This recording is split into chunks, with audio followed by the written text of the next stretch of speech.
Hey everybody, ahead of the weekend, I wanted to share a sample of the big new Patreon special. It is a audiobook version of the history of Street Fighter the movie. It is thrilling, it's exciting, it's a lot of fun and weird and silly. It has some sound design, it's got it all. And I'm going to throw to it right now. If you want to hear the rest of this audiobook special, if you want bonus segments, if you want the entire show without ads and all sorts of other stuff, be sure to go to patreon.com/postgames. Thanks.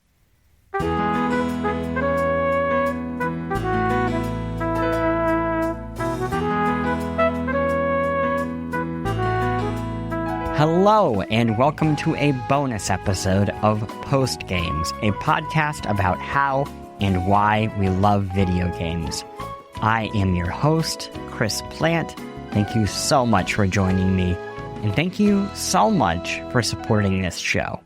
What follows is the history of Street Fighter the movie. In December 1994, the forces of freedom will face a power-mad dictator in a struggle for the fate of the world.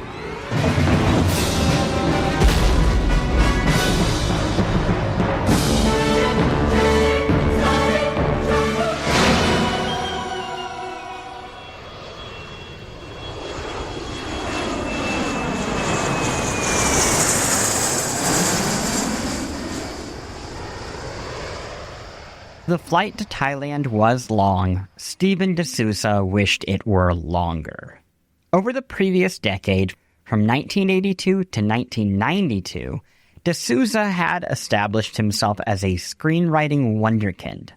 Most screenwriters can't land one blockbuster. He had had a baker's dozen, including Commando, The Running Man, 48 Hours, Another 48 Hours, and as a bona fide hitmaker, the writer had amassed enough creative capital to do what so many successful screenwriters aspired to do before him: become a director.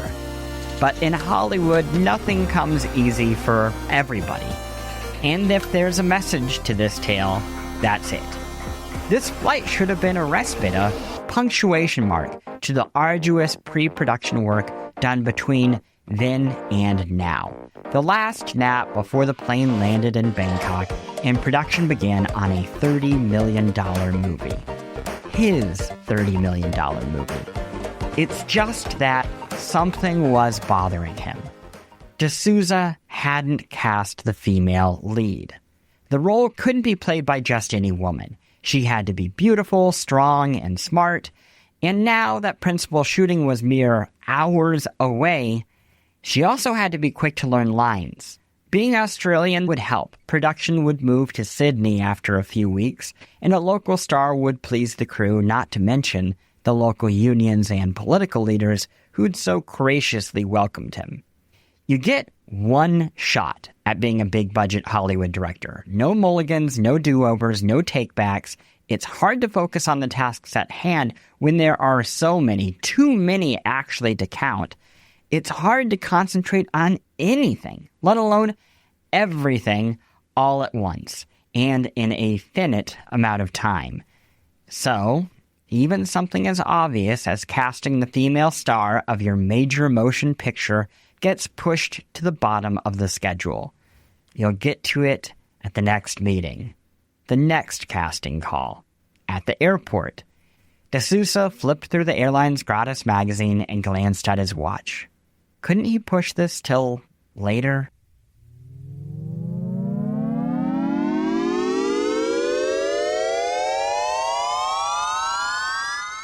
There's no standard recipe for success in Hollywood. Anybody who tells you there is, they're full of shit. Although, a few ingredients do tend to be consistent, like craft, gusto, and a bulging book of established contacts. For every great success, there is often some higher-up who reaches down to offer a hand. In D'Souza's case, that hand belonged to Edward Pressman, a producer who played a formative role in the early careers of the artistically and financially successful directors Wolfgang Petersen and Terrence Malick. Pressman had heard rumblings in mid-1993 about a Japanese publisher called Capcom that wanted to adapt its popular arcade games Street Fighter into an expensive American action film franchise. Similar game-to-movie adaptations like Super Mario Bros. The Movie had successfully attracted serious budgets from top-ranked studios. Seeing an opportunity to produce the picture and make scratch, Pressman requested a chance to pitch. As for the Capcom executives, they were in a hurry to have this film ready by Christmas 1994, roughly a year away.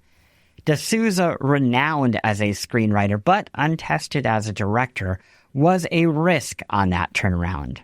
Though he came recommended by Pressman, a real scout for fresh directors. In bonus, D'Souza could handle scripting duties. When it came to action flicks, his batting average was unrivaled. Capcom agreed to give the writer a shot, not at production, not yet, but at a pitch, assuming he could have something within a couple of days. In the early 1990s, many rich, smart, and well-connected men and women would have plucked out their agents' eyeballs to have a credit appear before the words Street Fighter the Movie. D'Souza was grateful just to land the meeting. Plus, D'Souza's kids loved playing Street Fighter II in the Los Angeles arcades. The game's special moves, gravity-defying kicks, jaw-crushing punches, and flesh-scorching fireballs echoed the fantastic visuals of his prior work. He had a real shot, he thought. A day or so after getting the go-ahead to pitch, D'Souza received a package of materials from Capcom. Inside were in-game screenshots, artwork, a short narratological catch-me-up, and a top-secret set of documents detailing the series' long-term ambitions. The future of the franchise wasn't linear or predetermined. It branched in numerous potential ways. In one possible future of the Street Fighter mythos, the militaristic final boss called M. Bison would have what D'Souza describes as a secret island in the vein of a James Bond villain, layered with barracks, missile silos, and a submarine base. Bison wouldn't merely be a threat to the Street Fighter roster, but to the entire world. D'Souza, as an action buff, relished the notion of making a Bond-style action film. As it turns out, so did the members of Capcom.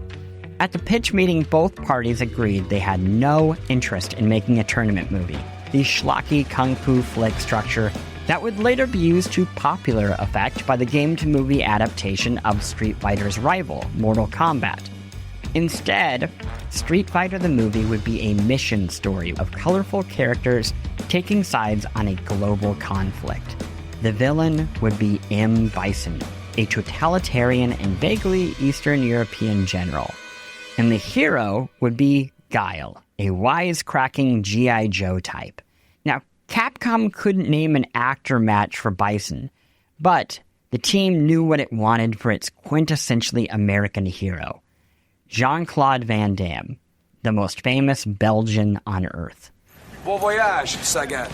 Enjoy the sea air. This isn't over, Guile. I own this city. Well, I'm the Reaper Man. And you're out of business. Capcom wanted to include the game's entire roster, but D'Souza knew that doing so, dividing screen time between a dozen-plus characters, would cripple the story. At a stalemate, D'Souza asked the room a simple question. How many of the 7 dwarves can you name? No one could name all 7. There's a reason there's 7 dwarves, says D'Souza. There's a reason there's 7 wonders of the world. There's a reason it's the Magnificent Seven, which is a remake of the Japanese movie The Seven Samurai. 7 is the number of characters an audience can keep in its head at any time. So, the writer set 7 as a compromise, and Capcom, persuaded by the parlor trick, agreed to the limit. And that is when it happened. One minute, Steven D'Souza wasn't a Hollywood movie director. The next, he was. That's the end of the sample. Want to hear the rest of the story? Go to patreon.com/postgames.